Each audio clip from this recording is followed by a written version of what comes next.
Hi, it's Diane.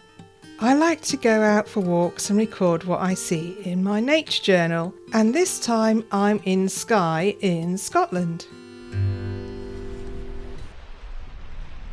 I've explained all the art materials I've used and methods to create this journal in my previous video. I'll link it down below. But today I'm doing a sketchbook tour and showing you some scenery from the island. When I'm visiting a beautiful place like this, my nature journal can also double up as a travel journal. My focus is on plants, birds and landscapes, but also where I was at the time, with a friend, walking, or at the beginning or end of a journey. We travelled over to Skye by coach, staying overnight in Glasgow, and I liked the idea of painting the scenery out of the window because it wasn't until the next day that we went on our first walk.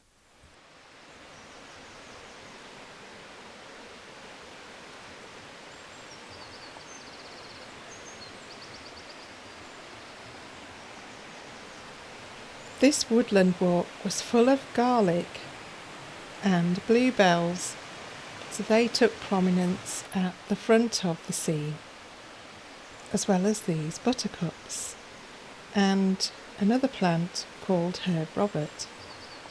The walk takes you through the woodland and to the river, and I drew a map of the walk at the bottom of the page.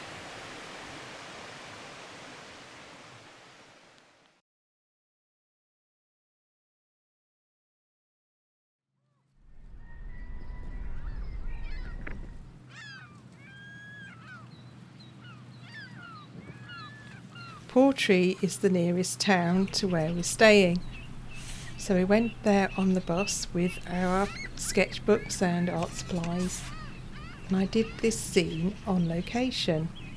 This is near the harbour. This herring gull wanted to steal some of our fish and chips.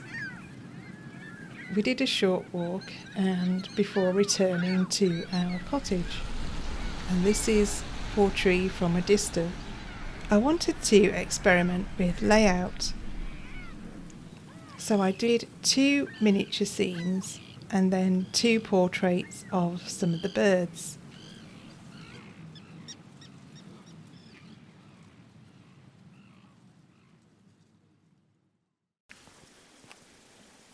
As a person who knows only the basic details about plants, flowers, trees and birds, I want to record what I see and find out more about it. This place is very special. It's called the Fairy Glen. We went there really early before anyone else arrived, and our only other companions were sheep. Sorry, I know. We won't hurt you. So first of all, we walked around and just enjoyed being in this landscape. It was so peaceful and calming, and I loved the fact that we shared it with the sheep. There are designated footpaths that you can walk on, and they ask you not to go off these footpaths. These. Oh, how lovely.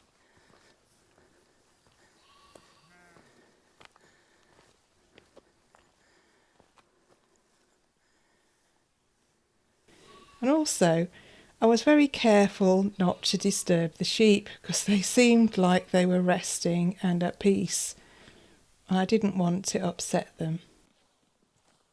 There's lots of places that would make a good sketch here, and we did find a good place in the end. But this landscape also has these circles, which may be one of the reasons why it was called the Fairy Glen. They add a background to the formations of the landscape. I think this is the photo that you always see of this place from here. And they make it look like there's no one here, but they must have come about 5 in the morning. like us. Because we were so early, we enjoyed it for ourselves, but later in the day, it's a very different story, and you'll be with a lot of other people.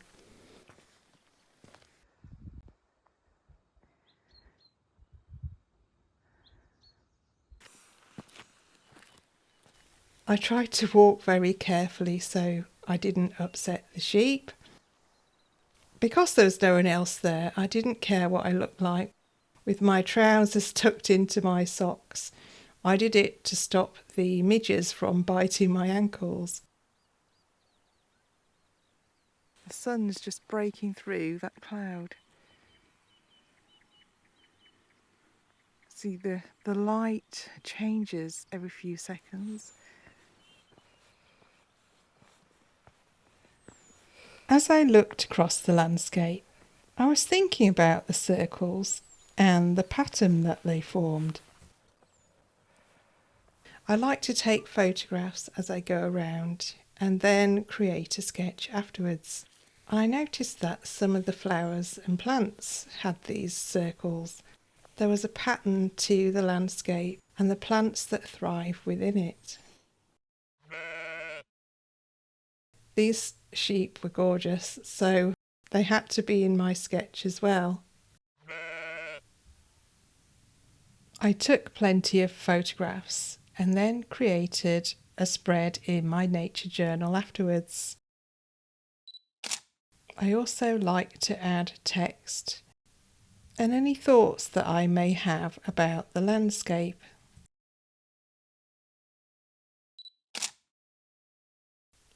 I love the common names for some of these plants, such as this one, eggs and bacon.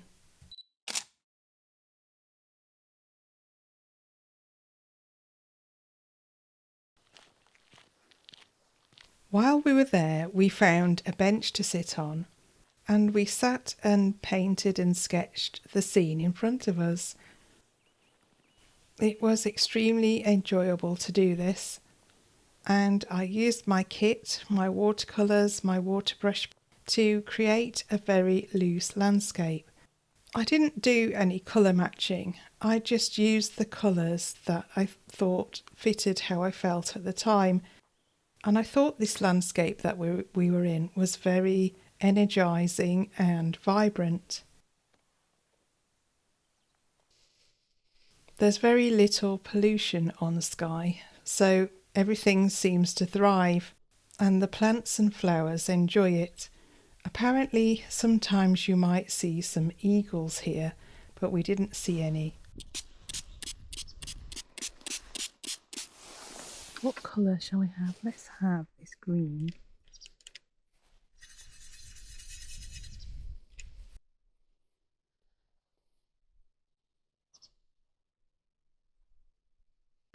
I'm going to just imagine the colours. This is going to be very rough. In my previous video, I talked about how I created this nature journal, and this scene became the centre of the sketchbook.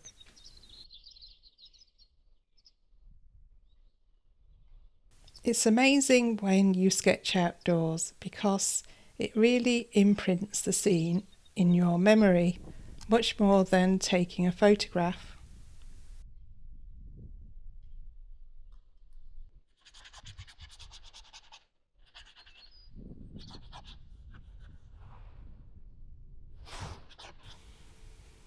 As we sat and painted this scene, the time seemed to go very quickly, but also very slowly at the same time.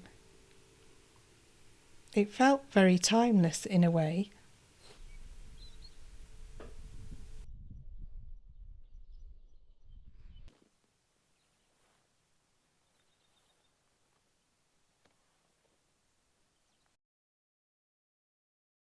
I know these aren't the actual colours, but this is how it looks to me right now. That's what I do. I just put my own stamp on it.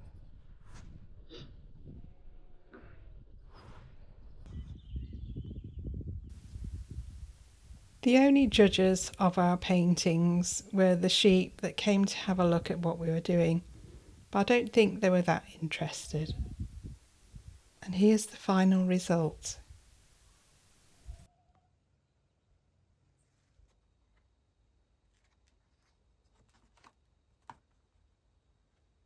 I tried to record as many plants as I could, and I was quite pleased with this cuckoo flower because I find this really difficult to draw, and I love these red campion. The other thing I did was to create a list of all the plants I'd seen, even if I wasn't able to draw them. There's a type of lichen on Skye that's very white, and apparently it can thrive here because of the lack of pollution. It makes a great abstract painting, and I also made sure to add some texture. Another very memorable day was a day at the store. This flower was growing up through the leaves of another plant, and it took me quite a while to identify it because of that. The scene I painted at the Fairy Glen ended up being in the middle of the sketchbook. It was a shorter page, so you could still see the painting behind it.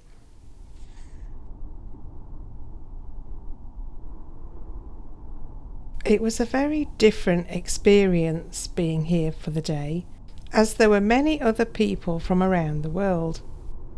To be honest, I was glad they were there because climbing up the side of the store felt very intimidating. And we were glad to have other people around us. There was a couple of birds that I saw more than once while staying at the cottage. And one of them was the chaffinch. He seemed to pop out from behind a fence every time we went to the shop.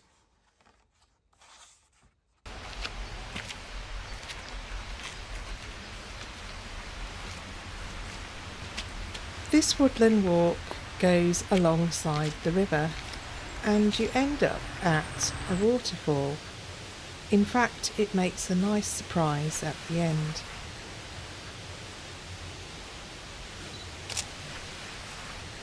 I took photographs as I went along and drew and painted them when I got home. I've never painted a waterfall before, but I really enjoyed trying to get the shapes and the feel of the water.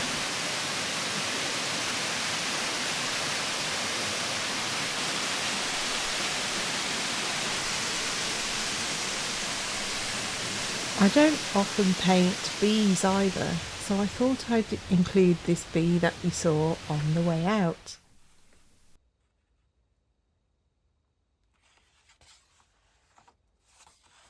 Of the walk out of Scorry Breck.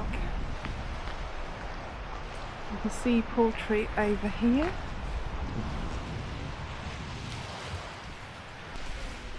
One of the final walks that we did on the island was the Scorry Breck Walk, which is near Portree, and it's a very steep climb up the side of a hill.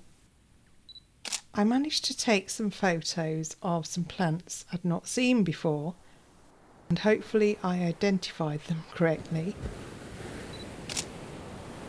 I've added them to the journal next to a map of the walk. And I also saw this really interesting beetle, which was quite big. So he's got a place in the corner.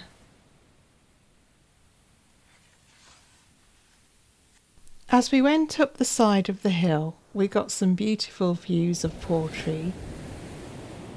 I painted a landscape and added wildflowers in the foreground. I think this is one of my favourite scenes.